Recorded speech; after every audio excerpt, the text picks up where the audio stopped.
Want tender buttery scones without yeast or waiting around? These bake fast and taste bakery fresh.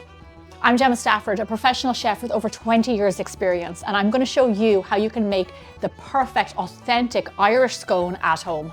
We'll rub cold butter into flour, mix a quick dough, shape rustic wedges, and bake them until golden and fluffy. So let's get baking.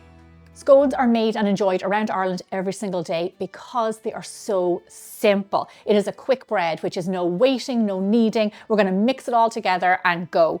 So in my bowl here, I've got some all-purpose flour. In Ireland, we call this plain flour, just plain regular white flour, not self-raising flour. Into this, we're going to add in a little bit of sugar for sweetness, baking powder, and baking soda are our raising agents.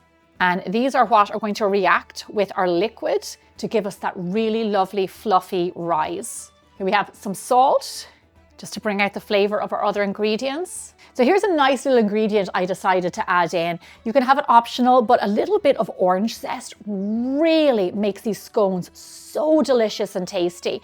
Just a little hint of citrus in there. If you don't like it, you can leave it out. Also, if you want to add raisins into this or currants, you totally can. I'm going to give those a little mix together just to get those raising agents mixed up. A nice big bowl really helps you get your hands into this dish. Now, butter. Let's talk about the hero here. I like to use Plugra, European style butter, high in fat, low in water, perfect flavor. I use salted for extra flavor. Have it nice and cold going into your bowl. You can rub it in with your fingers or you can use a pastry blender.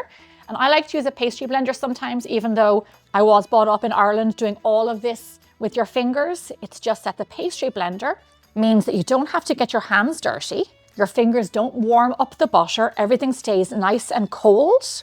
Also, your skin naturally has oil.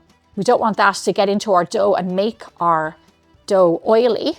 So a pastry blender is a fantastic little kitchen tool that I use a lot, and it's very inexpensive. Filling that, use your fingers, no problem. So the real secret to any scone recipe is cold butter and lumps like this. Very little handling, and you have nice big lumps, small lumps. And those lumps of butter, when they hit a hot oven, they will melt and they will create steam. And that steam will rise your scone and make it really lovely and fluffy.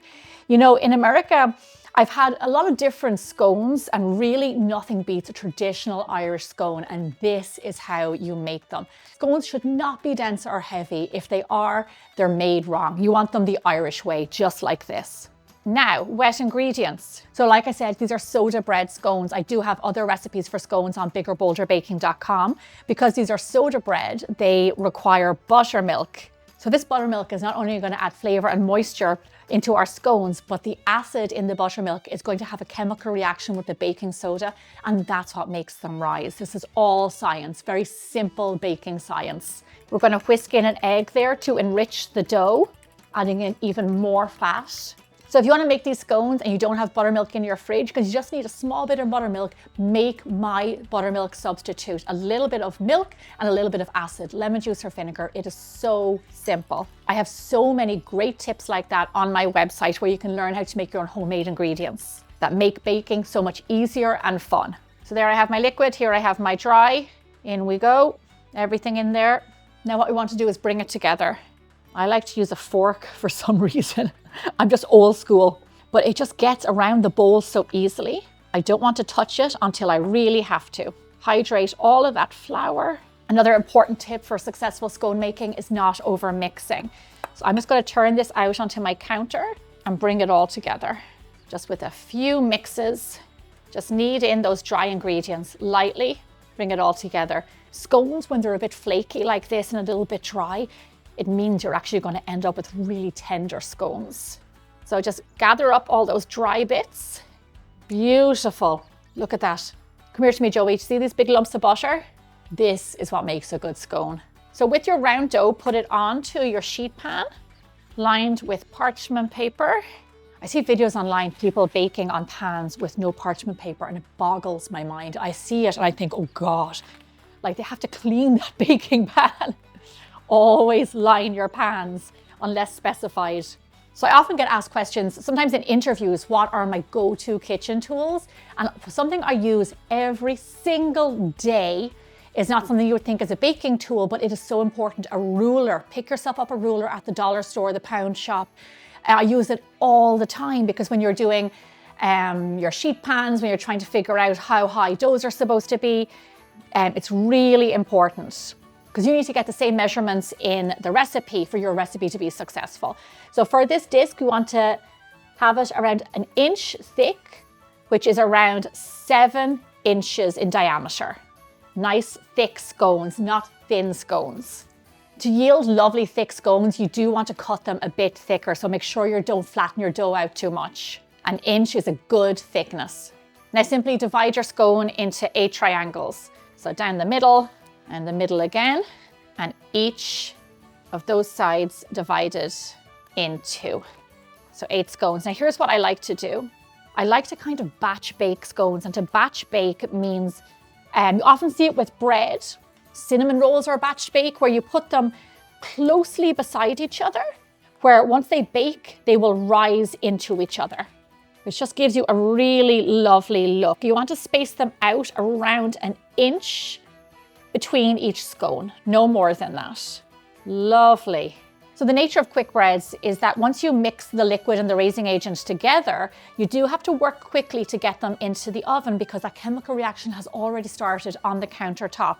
So no lollygagging, as we would say in Ireland, or arsing around. And we are going to egg wash the tops of the scones to give a lovely shiny top. Now, here's the funny thing about scones. Just do the top. Make sure the egg wash doesn't dribble down the side, because if it does, it drags down the scone. Very funny story, but in college we did a test to see what would happen if you did that. And anything that dripped down the side dragged down the side of the scone and prevented it from rising really to its full extent. So just on the top, like that. Just so you know, in this raw state, you can actually freeze these scones, take them out at a later date to froth them and bake them, and they will be as good as new. I do that a lot and they're really good. For right now though, I have no patience to wait for these, so these are gonna go into a lovely hot oven that's waiting for them. Bake your scones in a nice hot oven, 375 degrees Fahrenheit, 190 degrees Celsius for roughly 30 minutes until they're a lovely golden brown on top. My timer went off, the scones are beautifully brown on top, and my kitchen smells like a bakery, so I know it's time to take them out. This is what a real Irish scone should be. A lovely golden brown crust on the outside and a fluffy middle. I always recommend eating scones when they're fresh out of the oven, even while they're still warm. When I eat scones, I go all out. Butter, jam, and even softly whipped cream on top. And of course, always with a cup of Irish tea. If you're in the mood for more authentic Irish recipes, then get comfy. I have so many for you to check out. I'll see you back here again really soon.